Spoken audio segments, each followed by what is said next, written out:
Okay, अब हम लोग पढ़ेंगे फोर्स बिटवीन टू प्लेट्स। एक पॉजिटिव चार्ज है, एक नेगेटिव चार्ज है। सीधी सी बात है, इनके बीच में क्या होगा, अट्रैक्टिव फोर्स होगा। ठीक है, ये एक दूसरे को क्या करेंगे, अट्रैक्ट करेंगे, अट्रैक्ट करके नजदीक लाना चाहेंगे। ओके, तो मान लो ये पैरेलल प्लेट कैपेसिटर है, तो इसकी कैपेसिटेंस कितनी होगी, इसकी कैपेसिटेंस कितनी होगी, C is equal to eps naught के एरिया ऑफ द प्लेट, दोनों इक्वल एरिया मैंने बना रखा है अभी, और डिवाइडेड बाय x। ठीक है, ये मान लो सेपरेशन क्या है, इन दोनों के बीच में x है। ठीक है, दो प्लेट्स के बीच में जो इलेक्ट्रिक फील्ड है, जो भी इलेक्ट्रिक फील्ड है, ठीक है, ये इलेक्ट्रिक फील्ड कैसा है भाई, तो यूनिफॉर्म है। ठीक है, और ये इलेक्ट्रिक फील्ड कंजर्वेटिव फील्ड होता है, लाइक ग्रेविटेशनल फील्ड। ये क्या है, कंजर्वेटिव फील्ड। ठीक है, कंजर्वेटिव फील्ड। अब ये जो कंजर्वेटिव फील्ड है, ठीक है, इस कंजर्वेटिव फील्ड के अगेंस्ट में, ठीक है, एक एनर्जी भी स्टोर इसके अंदर रहती है, तो फोर्स हम निकाल सकते हैं।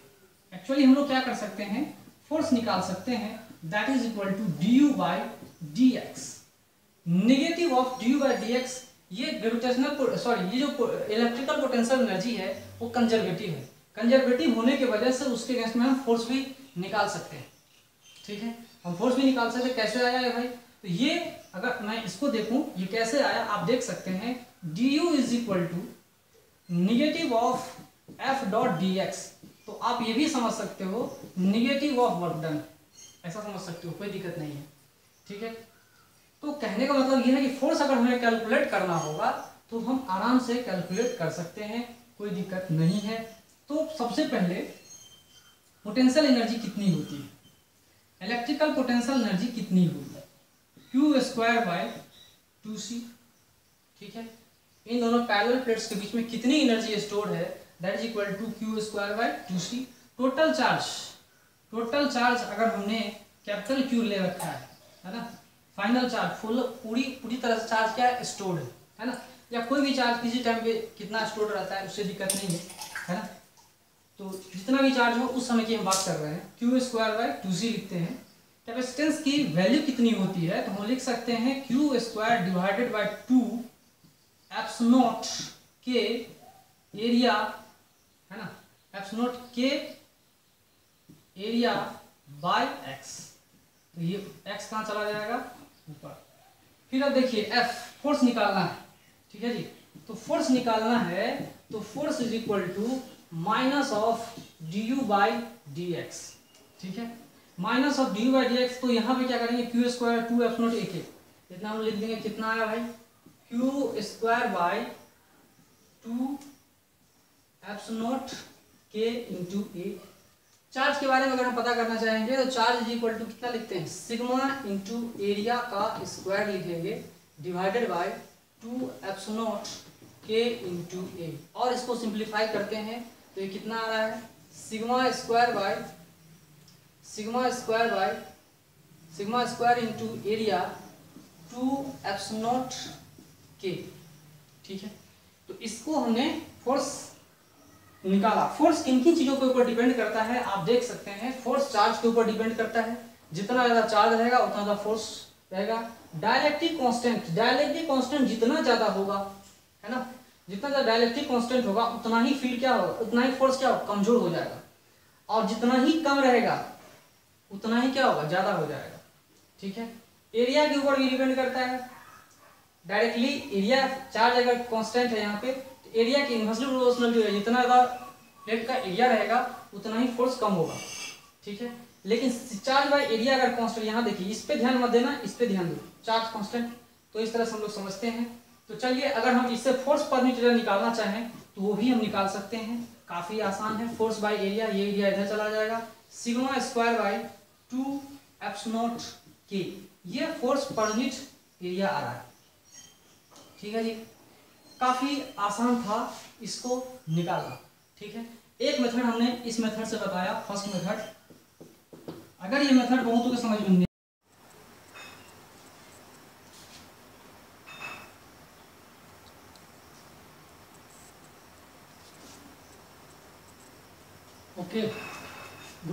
कैपेसिटर्स, ठीक है। ग्रुपिंग ऑफ कैपेसिटर्स हम लोग पढ़ेंगे। ग्रुपिंग ऑफ कैपेसिटर्स में क्या पढ़ना है? Grouping of capacitors, series combination, parallel combination and mixed combination, ठीक है। सीरीज कॉम्बिनेशन क्या होता है, पैरेलल कॉम्बिनेशन क्या होता है एंड मिक्स्ड ग्रुपिंग क्या होता है, मिक्स्ड कॉम्बिनेशन क्या होता है, वो हमें पढ़ना है। तो पहले हम लोग पढ़ते हैं कैपेसिटर्स इन सीरीज, ठीक है। बहुत सारे कैपेसिटर्स अगर हमने सीरीज में रखे हैं तो कैसे बोलेंगे कि सीरीज में रखा हुआ है, उसका एक डिफिनीशन होता है।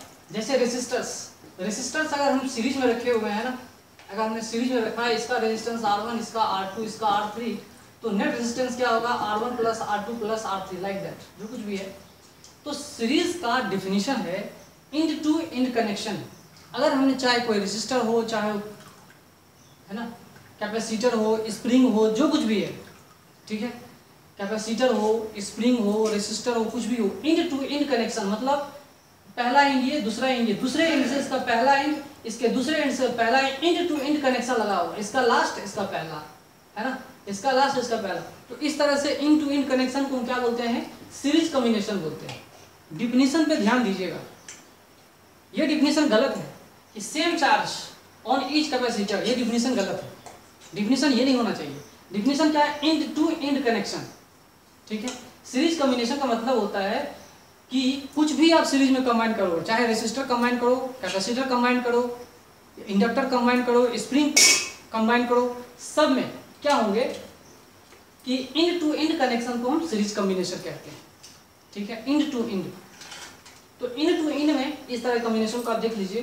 तो हमने इसके ऊपर चार्ज क्यों रखा है, इसके वजह से, इंड टू इंड कनेक्शन के वजह से same charge on each capacitor होता है, ये कारण है, ये वजह है, ठीक है। ये वजह नहीं है सेम चार्ज होगा, कोई जरूरी नहीं है। अगर सेम चार्ज हो जाए तो कोई जरूरी नहीं है कि each and every capacitor is in series combination. Parallel में भी सेम चार्ज होते हैं, पैरेलल में भी सेम चार्ज होते हैं, बशर्ते सबके सब कैपेसिटेंस क्या होने चाहिए, सेम होने चाहिए।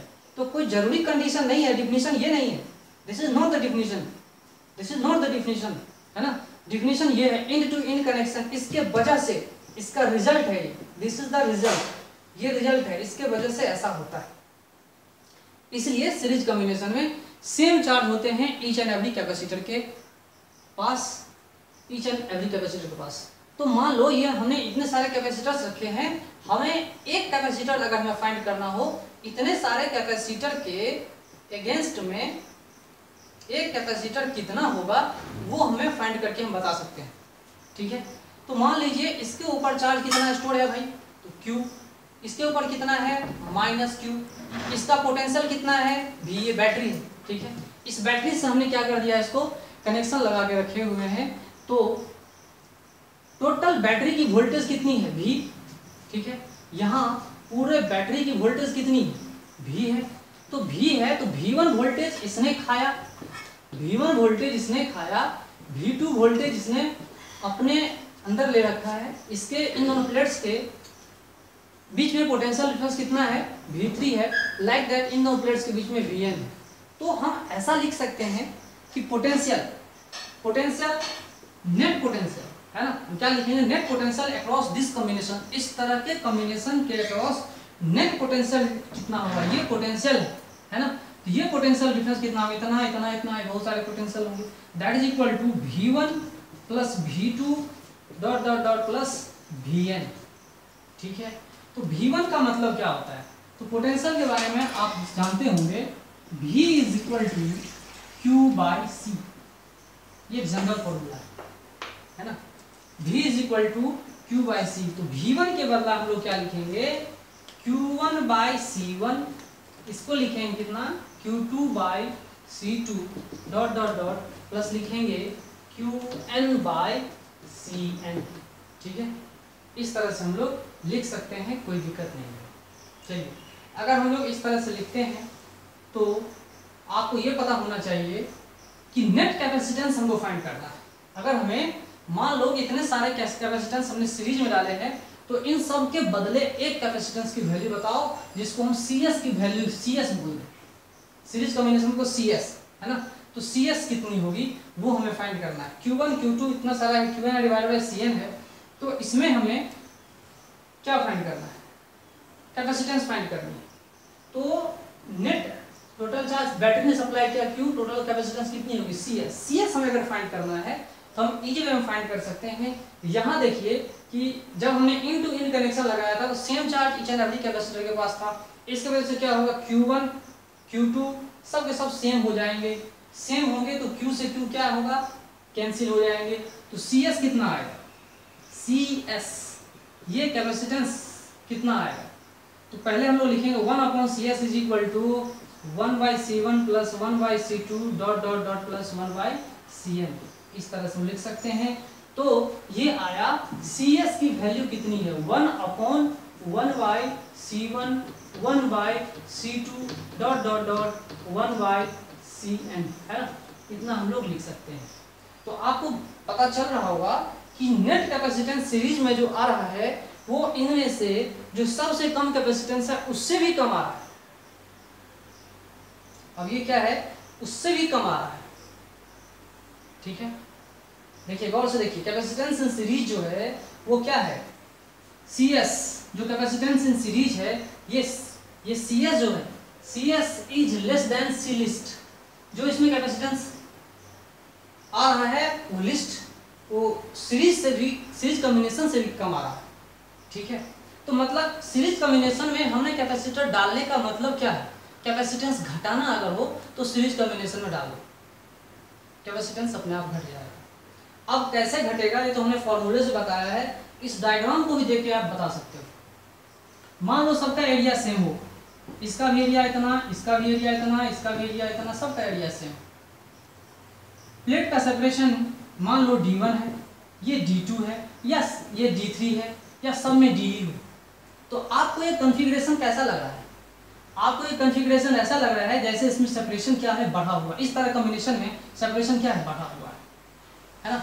इस तरह कॉम्बिनेशन में क्या लग रहा है आपको, अगर मैं इस प्लेट को इस प्लेट से जोड़ दूं, है ना, इतने सारे कैपेसिटर अगर हमने बना रखे हैं तो आपको ये क्या पता चल रहा है, इससे यही पता चल रहा है कि इनके बीच जो सेपरेशन है वो बढ़ा, और सेपरेशन बढ़ेगा तो कैपेसिटेंस की वैल्यू घट जाएगी। तो यहाँ कैपेसिटेंस की वैल्यू देखिए क्या होता है, X0 Ka bye separation D। अगर ये क्वांटिटी बढ़ रही है, D अगर बढ़ा, ठीक है, तो कैपेसिटेंस घटा। ठीक है, अगर ये D बढ़ा तो कैपेसिटेंस पूरा क्या होगा, घटा। ठीक है, इस चीज को आप लोग समझिए। जैसे ही सेपरेशन हम लोग बढ़ाएंगे, है ना, सेपरेशन को हम लोग क्या करते हैं, बढ़ाते हैं, तो कैपेसिटेंस क्या होगा, घटेगा। इसको आप डायग्राम से भी देख सकते हो। इस डायग्राम को भी आप देख सकते हो। सीरीज कॉम्बिनेशन में कैपेसिटेंस क्या होती है, घटती है। इस बात को आप लोग याद रखिएगा। ये कैसा है, जैसे स्प्रिंग को सीरीज में कंबाइन करते हैं। रेसिस्टर से इसको तुलना मत करना, रेसिस्टर से जस्ट अपोजिट में होते हैं, रेसिस्टर से जस्ट ये अपोजिट में होते हैं। ये कैसा होता है, तो ये होता है स्प्रिंग जैसा। अगर हमने स्प्रिंग को सीरीज कॉम्बिनेशन लगा रखे हैं, है ना, अगर हमने इन टू इन ये कनेक्शन लगा रखे हैं, इसका स्प्रिंग कांस्टेंट K1, इसका स्प्रिंग कांस्टेंट K2, इसका स्प्रिंग कांस्टेंट K3, इसमें आप देख रहे हैं कि सबके बीच में क्या है, फोर्स सेम है या डिफरेंट, ये बताइए। इसमें फोर्स सेम है। सीरीज कॉम्बिनेशन में इन टू इन कनेक्शन लगाने की वजह से फोर्स क्या होता है, सेम होता है। ठीक है, इसमें फोर्स क्या होगा, सेम। फोर्स क्या होगा भाई, सेम। तो फोर्स इज इक्वल टू, यहां देखिए, अगर ये सीरीज कॉम्बिनेशन में डाल रखे हैं तो यहां पे फोर्स क्या है, सेम। तो Kx, ठीक है, इसके बाद K1 x1 plus K2 x2 dot dot dot K3 x3, total जो आ रहा है ना, इतना सारा चीज आ रहा है। तो इसमें आपको क्या पता चल रहा है, स्प्रिंग कांस्टेंट, इसमें अगर हम K निकालना चाहते हैं, ठीक है, अगर इसमें K निकालना चाहते हैं तो टोटल सेपरेशन की हम बात करें, सॉरी इसमें सेपरेशन की हम बात करें, टोटल स्प्रिंग में जो सेपरेशन होगा x that is equal to x1 plus x2 dot dot dot plus xn लिखेंगे। तो F by K S, F by K1 F5 K2 like that ऐसा चला जाएगा क्योंकि फोर्स इसमें सेम है, सारा का सारा क्या होगा, फोर्स उड़ जाएगा। फोर्स उड़ने के बाद जो सीरीज कॉम्बिनेशन में जो डाइलेक्ट्रिक कांस्टेंट Ks है वो इन्वर्सली प्रोपोर्शनल है। क्या है वो, इन्वर्सली प्रोपोर्शनल है। कहने का मतलब क्या है, इस तरह के कॉम्बिनेशन में आपको देखने से क्या पता चल रहा है कि स्प्रिंग, ये जो इतने सारे हमने स्प्रिंग बना के रखे हुए हैं सीरीज कॉम्बिनेशन में, जो सबसे कम स्प्रिंग कांस्टेंट होगा उससे भी कम आता है। तो Ks की हम अगर बात करें तो Ks कितना है, 1/1/K1 1/K2 1/K3 dot dot dot plus 1/Kn। बहुत सारे स्प्रिंग अगर हमने सीरीज में कंबाइन करके रखा हुआ है तो, और ये जो क्वांटिटी है वो स्प्रिंग कांस्टेंट जो सबसे कम आ रहा है उससे भी कम इसकी वैल्यू है। इस बात को आप लोग याद रखिएगा। तो सीरीज कॉम्बिनेशन चाहे स्प्रिंग का हो कैपेसिटर का हो, सेम कहानी है, याद रखिएगा इस चीज को। कैपेसिटर स्प्रिंग सेम कहानी, और रेसिस्टर और इंडक्टर को आप खुद देख लेना, ठीक है। रेसिस्टर और इंडक्टर को खुद देख लेना कि इंडक्टर में क्या कहानी होती है, ठीक है। क्या ये इंडक्टर इससे भी मैच खाता है वो भी आप लोग देख लेना। खुद आप लोग प्रैक्टिस करोगे समझोगे तो आपको समझ में आ जाएगा, ठीक है।